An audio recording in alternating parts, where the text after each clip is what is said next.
This was brought to you by The Storyteller on YouTube and Facebook.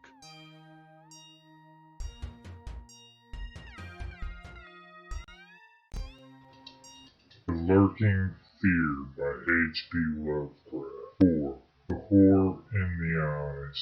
There can be nothing normal in the mind of one who, knowing what I knew of the horrors of Tempest Mountain, would seek alone for the fear that lurked there. That at least 2 of the fear's embodiments were destroyed, formed by a slight guarantee of mental and physical safety in this occurrence of multiform diabolism. Yet I continued my quest with even greater zeal as events and revelations became more monstrous.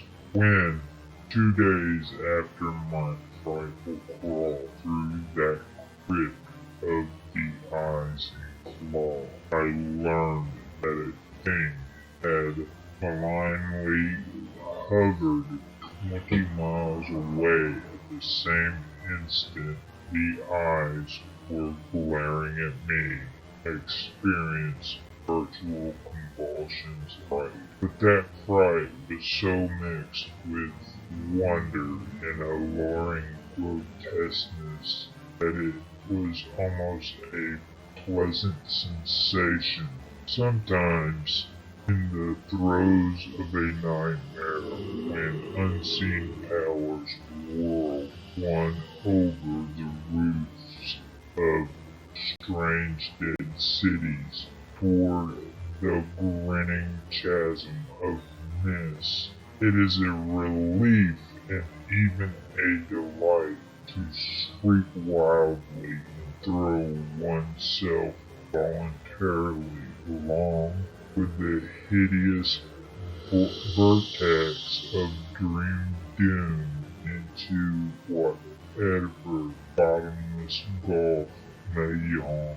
And so it was with the waking nightmare of Tempest Mountain. The discovery that 2 monsters had haunted the spot gave me ultimately a mad craving plunge into the very earth of the accursed region, and with bare hands dig out the death that leered from every inch of the poisonous soil.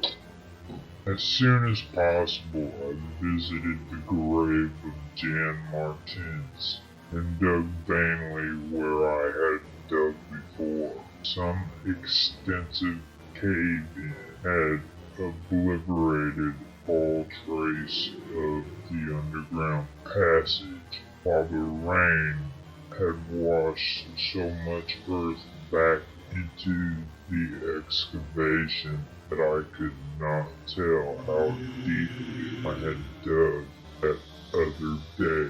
I likewise made a difficult trip to the distant hamlet where the death creature had been burnt, and was little repaid for my trouble. In the ashes of the fateful cabin I found several bones, but none of the monsters. The squatters said the thing had only one victim, but in this I judged them inaccurate, since besides the complete skull of a human being, there was another bony fragment which seemed certainly to have belonged to a human skull at some time. Though the rapid drop of the monster had been seen, no one could say just what the creature was like. Those who had glimpsed it called it simply a devil.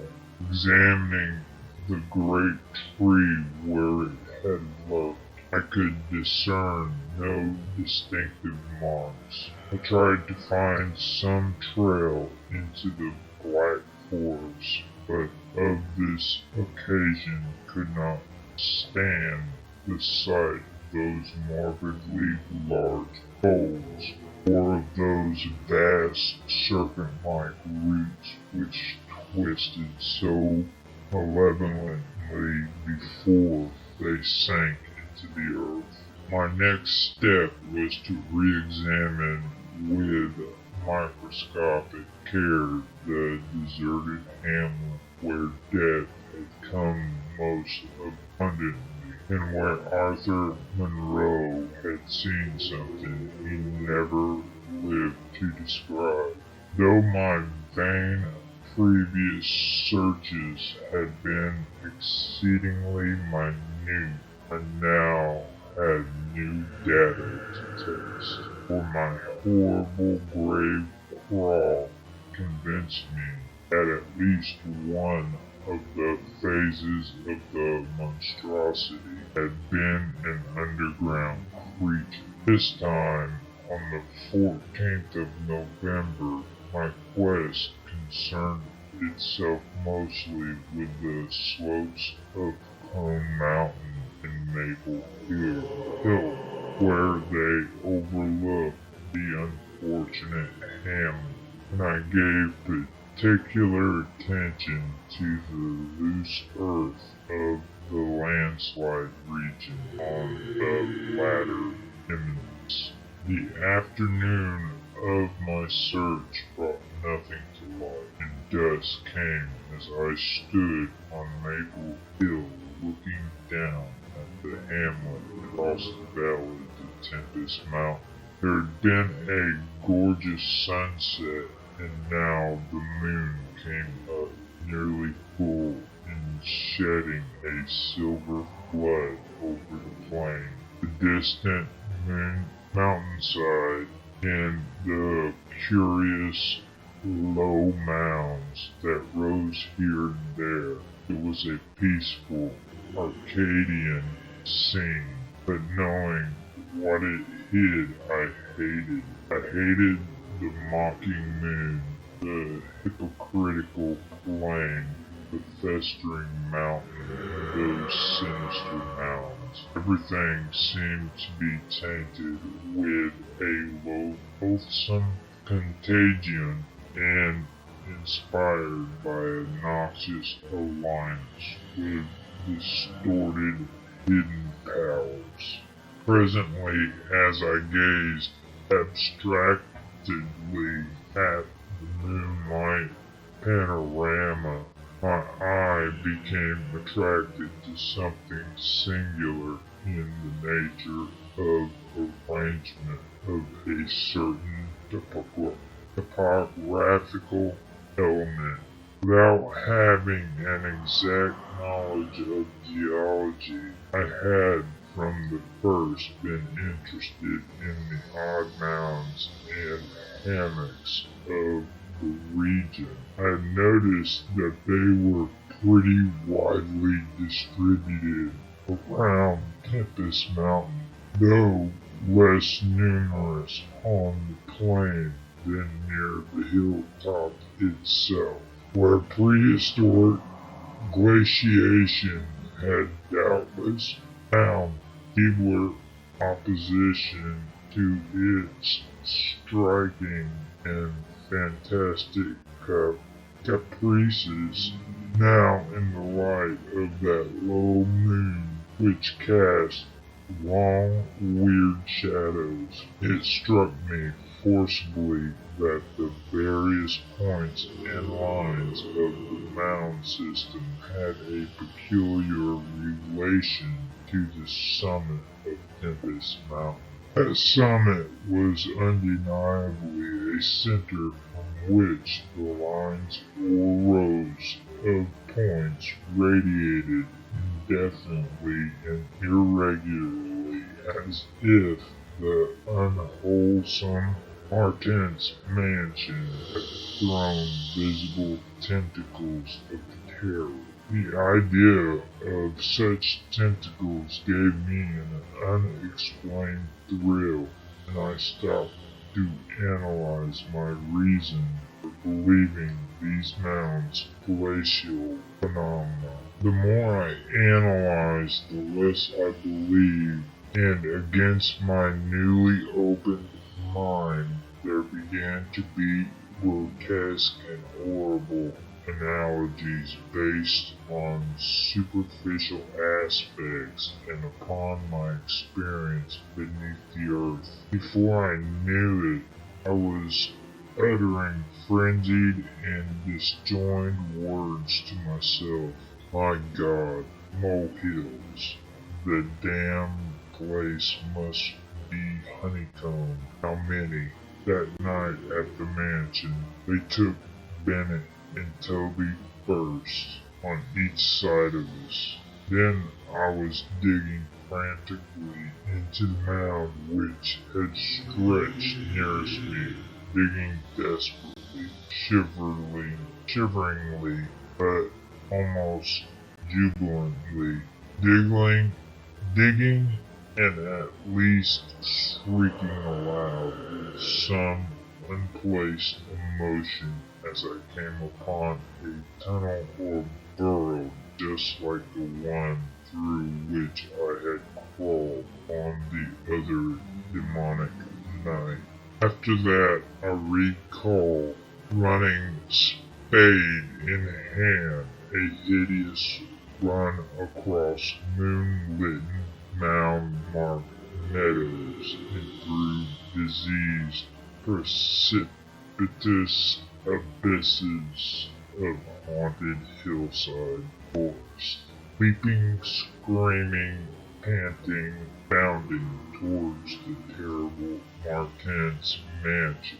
I recall digging unreasoningly in all parts of the briar-choked cellar, digging to find the core and center of the malignant universe of mounds. And then I recall how I laughed when I stumbled on the passageway, the hole at the base of the old chimney, where the thick weeds grew and cast queer shadows in the light of the lone candle I had happened to have with me. What remained down in that hell-hive, lurking and waiting for the thunder to arouse it, I did not know. Two had been killed, perhaps, that had finished it, but still there remained that burning determination to reach the innermost secret of the fear which I had once more come to deem definite, material, and organic. My indecisive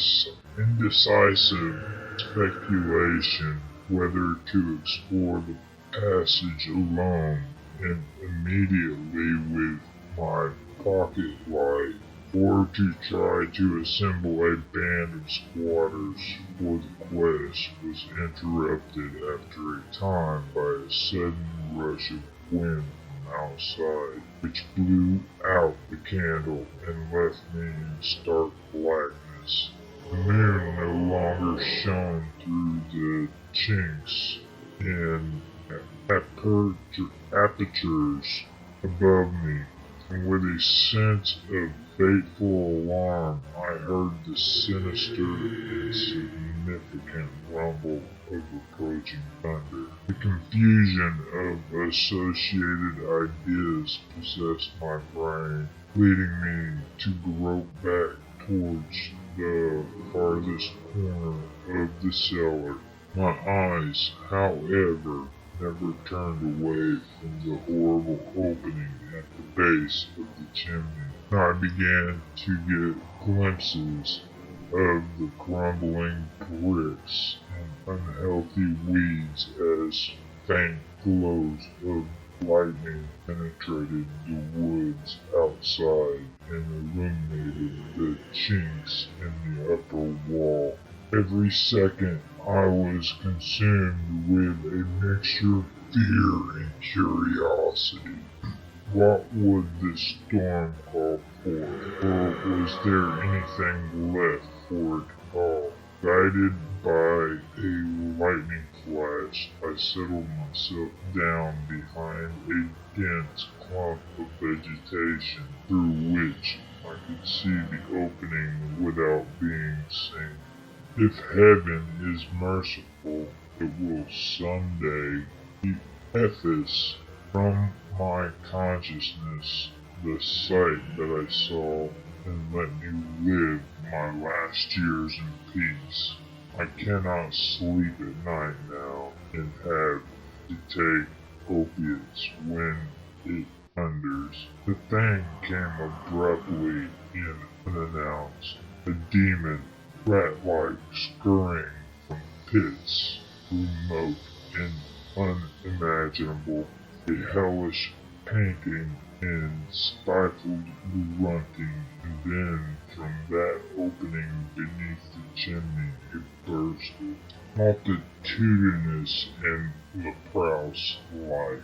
A loathsome night spawn flood of organic corruption, more devastatingly hideous than the blackest conjurations of moral madness and morbidity. Seething, stewing, surging, bubbling like serpent's slime, it rolled up and out of that yawning hole, spreading like a septic contagion and streaming from the cellar at every point of egress, streaming out to scatter through the accursed midnight forest and strew fear, madness, and death. God knows how many there were. There must have been thousands. To see the stream of them in that faint, intermittent lightning was shocking. And they had thinned out enough to be glimpsed as separate organisms. I saw they were dwarfed, deformed, hairy devils or apes, monstrous and diabolic caricatures of the monkey tribe. They were so hideously silent. There was hardly a sequel when one of the largest stranglers turned with the skull of long practice to make a meal of accustomed fashion on a weaker companion. Others snapped up what it left and ate with slobbering relish. Then, in spite of my days of fright and disgust, my morbid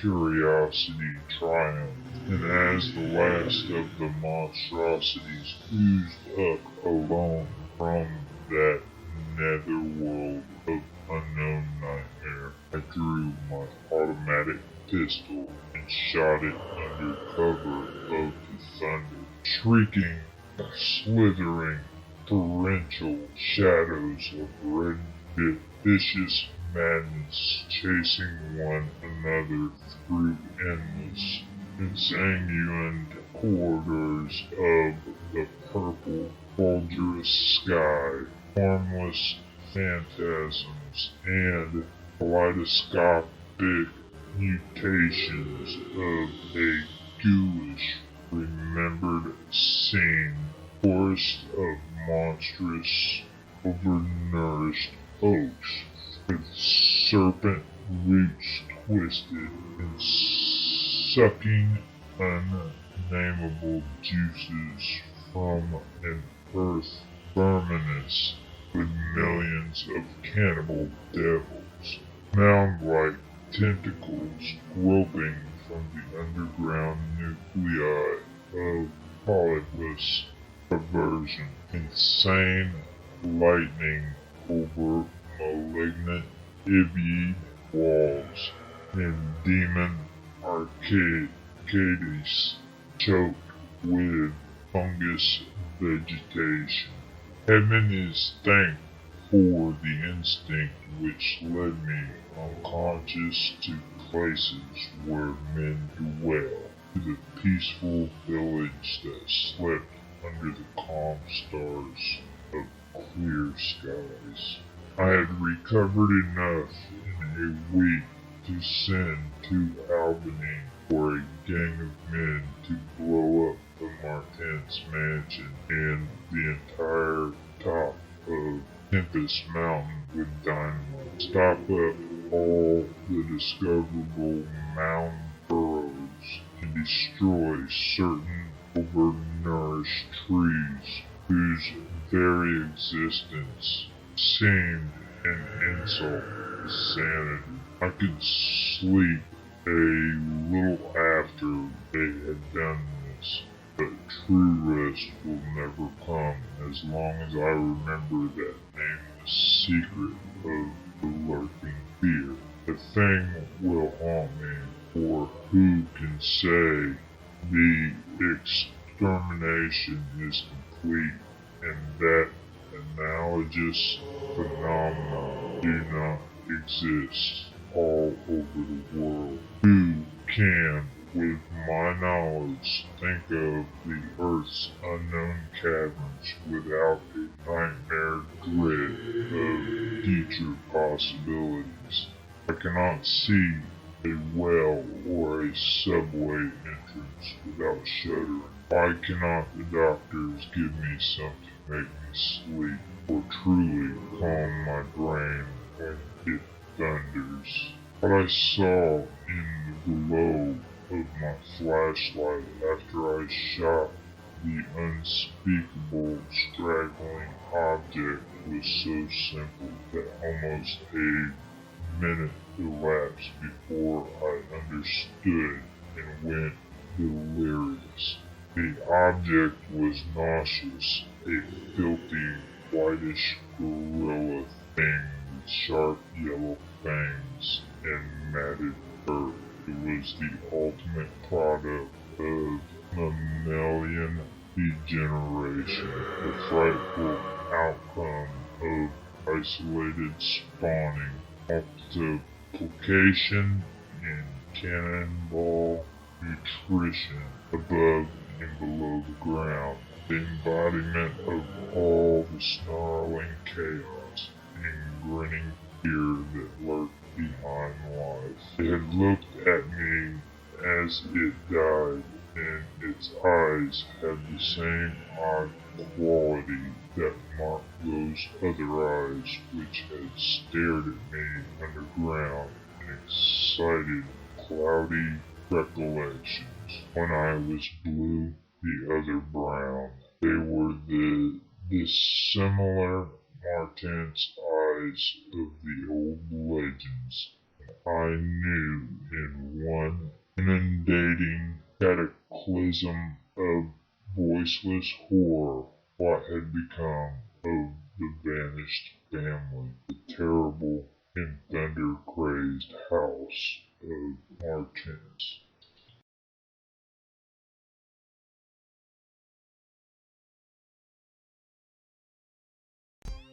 This was brought to you by The Storyteller on YouTube and Facebook. Listen to our podcast on any of these platforms: Anchor, Breaker, Overcast, Pocket Casts, RadioPublic, Spotify. Support us on Patreon, and check us out on Discord. All the links can be found in the video description below. We thank you for your participation. If you enjoyed, please like, subscribe, share, make comments. We love feedback.